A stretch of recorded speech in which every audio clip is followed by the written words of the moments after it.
Good morning, YouTube. Kind of a cloudy day out today. Say it's supposed to be thunderstorms tonight and then going into tomorrow. But then after that, looks like here in Iowa we're gonna have 70s and above.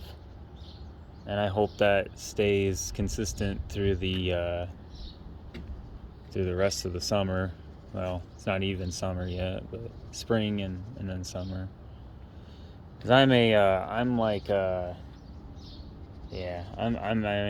a 70s and above kind of guy. Anything below 70s, I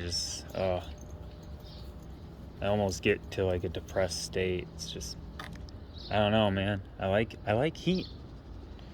Even when it's straight humid out, like it was just 90 degrees a week ago, and then it went all the way back into the 50s. That's Midwest for you. But even when it was 90 degrees and it was like super hot, and even for a period of that time, I had no electricity. My air wasn't working right, so I was like, what the? But even then, like, I just sat on the steps, man. It was just like, whoo, it's hot out. And I was content. I like it. I like that hotness. Even with the humidity and the heat, I like it. I like it better without the humidity, of course, but can't complain. Anyways, there's Maya. Maya is my Malamute. She's 2 years old. And she's over there by the fence because she keeps crumpling it and jumping over it. I just used PVC deer fencing for my fence since we had that derecho come through Iowa and COVID at the same time. Getting a fence is pretty much, not a thing. So if I did want one, it would be like a year from now, and it would be very, very expensive. So I just did my own job, and now only her, she's the only one that's been able to figure out how to get over the fence, and she does it consistently, which is why she's leashed up from now on. But even then, she'll jump over the fence with the leash and she won't go anywhere. So I don't know why she keeps jumping it, but she does. Don't you, Maya? Yeah, you're not supposed to. You're not supposed to jump the fence, are you? No.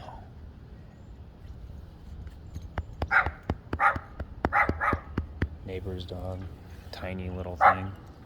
I can't stand tiny dogs, man.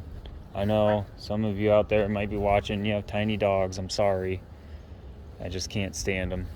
I worked with them though, so it doesn't come off of just a biased opinion. I worked in a vet center where we had literally 100 dogs stationed almost every week, 100 different dogs every week. And of all the little ones that came through, they just always caused the biggest issues. So you make me work harder. I tend to like the other dogs that don't make me work harder. Yeah. Not that all big dogs are, the best either, but I just find bigger dogs are more enjoyable to me. So that's me. Anyways, there's Ace.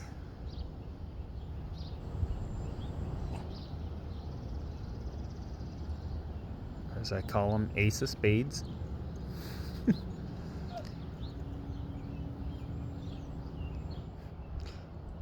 Yep, he's my boy. He's 8 years old. Just turned 8 pretty much last month.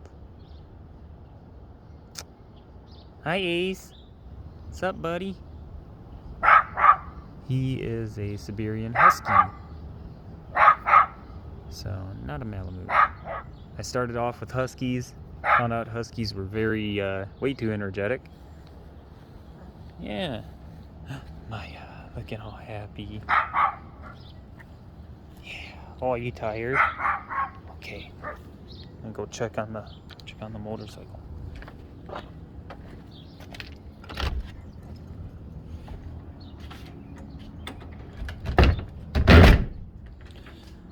All right. So, I figured today I'd just kind of go through another little basic run of how to turn a Ryker on. So let me go ahead and take my helmet off. Nice thing is that these handlebars and the original stock mirrors that come with it, I probably will get some different mirrors, because I agree with what everybody says in terms of like these don't really provide you that great of support, but right now, I mean, they work. You know, I can see people behind me and stuff as I'm going down the road and stuff. And mainly, I only use them, you know, specifically when I'm like stopped. You know, and I want to see check who's behind me and things like that. Or if I'm backing up, I'll use them. And that, you know, those instances, you know, I'm not really moving too much, so I can adjust myself if I need to see better and whatnot. But nice thing about them is that you can just put if your helmet is big enough and you know, right, you can just put slide your helmet over it and just hang your helmet from the handle. So yeah, it's pretty good. All right. So yeah, if any of you go to a dealership and you're wanting to buy a Ryker, and the dealership person doesn't exactly tell you the ins and outs of exactly what to do. Yeah, that happened to me at my dealership in purchasing this or test riding it the first time. So that was a great experience. Long story short, I ended up killing the thing, and I had to call them, and they came out and they were like, no, nothing's wrong with it. And they started it right back up, and they're like, yeah, this happens if you let it idle, and it'll do that. And I was like, great, that would have been good to know. And so yeah, but this is how you go ahead and do it. So your dealer person doesn't have to tell you. You can be like, I watched a YouTube video, and you figured it all out. So I'll take you step by step, super slow, super nice and easy. So you first off want to go ahead and make sure that this is pushed down like that. Okay. Next thing you're going to do is you're going to go ahead and hit the ignition. Now I'll show you my screen here. Okay, so you hit that comes on. It says before operation, read the safety card. You do not have to read the safety card. In fact, it's kind of hard to get to. It's like right down here. So don't suggest doing that. All you have to do is turn the throttle, but you don't turn it this way like you would if you were going down the road. You turn it up just a little, and you'll hear it beep. Once you do that, you want to go ahead and just push the brake forward, and you want to hit the ignition again. Hold it in. Okay, that'll start it up. Now you're not done there. After that, you notice it still says P. Okay, it's in park. So what you want to do is you want to go down here on the left side, and you want to grab this little lever, and you want to throw that all the way down. Okay? Now it only beeped at me because I'm already in reverse. I keep my bike in reverse because I'm in my garage forward.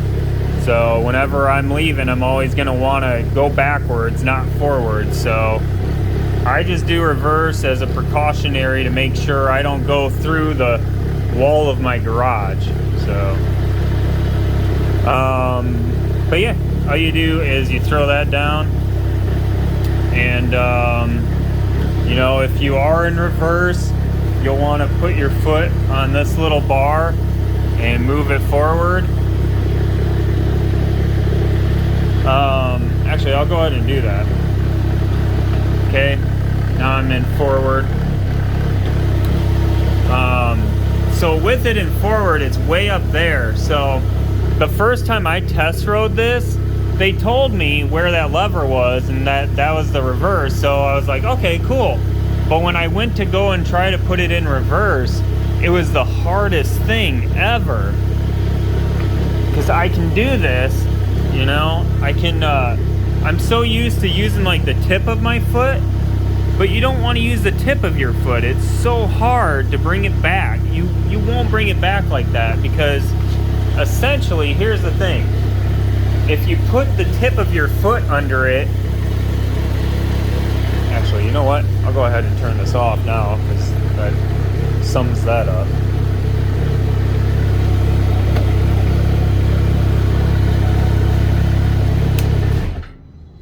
All right.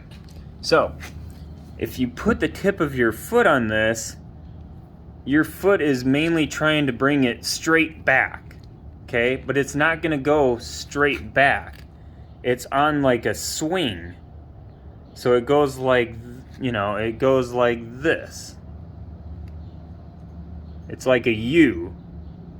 So you actually more likely want to put your foot on top, get it stuck somewhere in between a groove of your shoe, and then, you know, push down. You want to push down on it and bring it back. See? So, I don't know. I think that's really kind of, I don't know. I think it's dumb. I wish it was more just like a straight back and forth kind of thing that locked in place. And then, you know, you could just kind of slide it back, but it's on that swing. So, I don't know. I have long legs too, and it's still kind of hard for me to bring it back with my foot because it's so far forward. I mean, it's almost with the wheel in front here. It's almost positioned with that. So, I don't know. I just think they could have put that somewhere better to, or made it a little different to make it a little easier, but you know, whatever. But yeah, make sure, you know, that is the reverse. If you can't get it with your foot, it's just as easy to maybe lean forward and then grab it, and it's easier to grab it and just push down and pull it back. But yeah, it's not like it's stuck, it's just like getting to it and pulling it down and back in the right manner. But otherwise, I mean, if you use your hand right here, like, it's super easy. You know, I can switch it back and forth super easy. I mean, it doesn't take much effort. But yeah, that's why they have like cool little, they do have like some accessories out there that's cool, like a jockey shift, you know, and it has like a little 8-ball on the top, and it'll, you know, it's just a metal rod, but the metal rod will sit right here, so you can just back and forth right next to your side. And I think that's pretty cool. I think I will want that in the future. It's not a necessity right now because I have figured a way to move it back with my foot with not too much difficulty. So I'll just do that for now instead of paying $200 for just a metal rod. But yeah, that's how you go ahead and do that. So yeah, I'll keep the video at that today, and I'll try to keep these going. It looks like I'm seeing some rise in interest and stuff on the channel. I saw I did get 1 like on my last video, so again, people,